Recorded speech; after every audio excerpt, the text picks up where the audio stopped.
అందరు కూడా first disqualification పిటిషన్లు సంతకం పెట్టిందే కౌశిక్ రెడ్డి, వివేకానంద్ గారు. ఇద్దరు కలిసి ఆనాడు మొదలు పార్టీ ఫిరాయించిన దానం నాగేందర్, కడియం శ్రీహరి, తెల్లం వెంకట్రావు ఈ ముగ్గురు మీద డిస్క్వాలిఫికేషన్ పిటిషన్ ఇచ్చిందే కౌశిక్ రెడ్డి. ఏం తప్పు మాట్లాడింది కౌశిక్ రెడ్డి? ఏమన్నాడు? ఎవరెవరైతే పార్టీ ఫిరాయించినరో వాళ్ళ మీద చర్య తీసుకోండి అని స్పీకర్ గారిని అడిగినాం. స్పీకర్ గారు చర్య తీసుకోకపోతే హైకోర్టుకు పోయినాం. హైకోర్టుకి పోతే హైకోర్టు తీర్పిచ్చింది. 4 వారాల్లో మీరు చర్య తీసుకోవాలి, మీరు ఏ నిర్ణయం తీసుకుంటారో ప్రకటించండి, లేని పక్షంలో సుమోటోగా 4 వారాల తర్వాత మేమే మళ్ళొక్కసారి విచారిస్తామని చెప్పి కూడా హైకోర్టు చెప్పింది. నేను హైకోర్టుకి, గౌరవ న్యాయమూర్తి గారికి కూడా హృదయపూర్వకంగా నేను ధన్యవాదాలు తెలియజేస్తా ఉన్నా బీఆర్ఎస్ పార్టీ పరంగా. ఎందుకంటే మీరిచ్చిన తీర్పు వల్ల ప్రజాస్వామ్యాన్ని గౌరవించినట్టయింది, మీరిచ్చిన తీర్పు వల్ల సుప్రీంకోర్టు తీర్పును గౌరవించినట్టయింది. అదే క్రమంలో ఎప్పుడైతే ఈ ముగ్గురు మీద తీర్పు వచ్చిందో ఆ రోజు కౌశిక్ రెడ్డి గారు మాట్లాడినారు. ఏమన్నారు కౌశిక్ రెడ్డి గారు?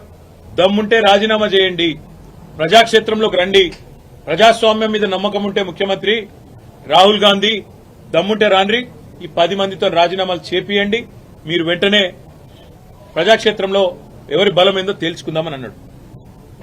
ఈ మాట ఆ రోజు కౌశిక్ రెడ్డి ప్రెస్ మీట్ పెట్టినప్పుడు ఒక్కసారి నేను మీకు గుర్తు చేస్తా ఉన్నా. కౌశిక్ రెడ్డి గారు మొన్న హైకోర్టు తీర్పు తర్వాత మాట్లాడాడు.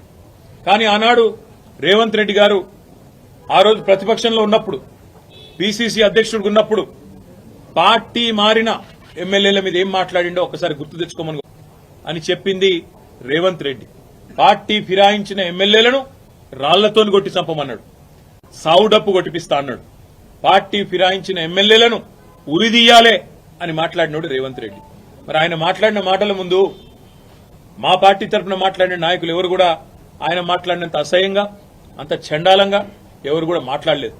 సరే, పార్టీ మారినరా లేదా అనే చర్చ ఒకవైపు జరుగుతూనే ఉంటే, ఇంకోవైపు చాలా దారుణంగా స్పీకర్ కార్యాలయం నుంచి ఏ రోజైతే హైకోర్టు తీర్పు వచ్చిందో పార్టీ ఫిరాయింపుల మీద, అదే రోజు సభా సాంప్రదాయాలన్నింటినీ తుంగలో దొక్కుతూ పార్టీ మారినా అని బాహాటంగా ప్రకటించిన శేర్లింగంపల్లి ఎమ్మెల్యే ఆరికపూడి గాంధీని పీఏసీ చైర్మన్ గా నియమిస్తూ మరి ఒక తీర్పు కాదు, ఒక ఆర్డర్ స్పీకర్ కార్యాలయం నుంచి, అసెంబ్లీ సెక్రటరియట్ నుంచి వచ్చింది.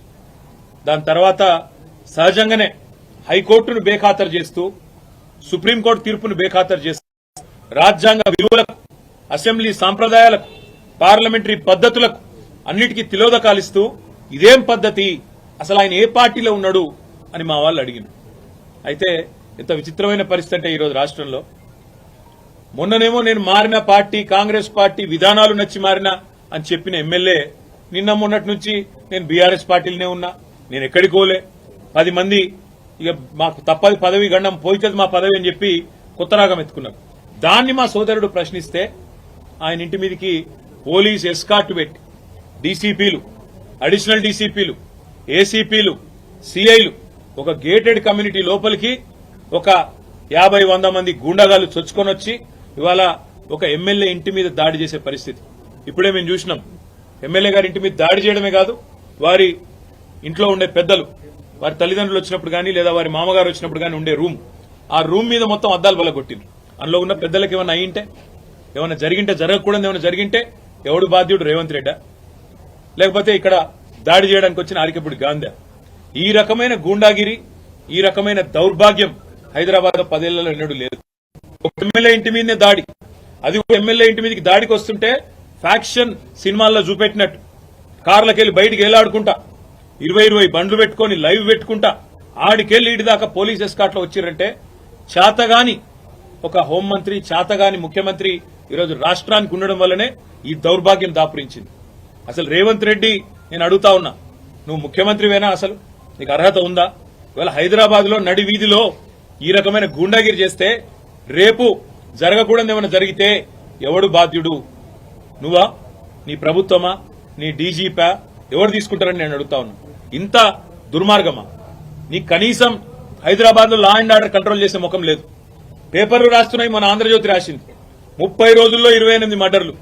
ఈనాడు రాస్తుంది ఈ నగరానికి ఏమైంది అని, అదేమి చేతగాదు చేసేది. హోంమంత్రి ఉన్నాడో లేడో ఎవరికి తెలియదు, ముఖ్యమంత్రి ఎక్కడున్నాడో ఎవరికి తెలియదు. ఢిల్లీకి ఎక్కే విమానం దిగే విమానం అన్నట్టు 22 సార్లు ఎక్కడూ దిగుడు తప్ప పీకిందేమీ లేదు.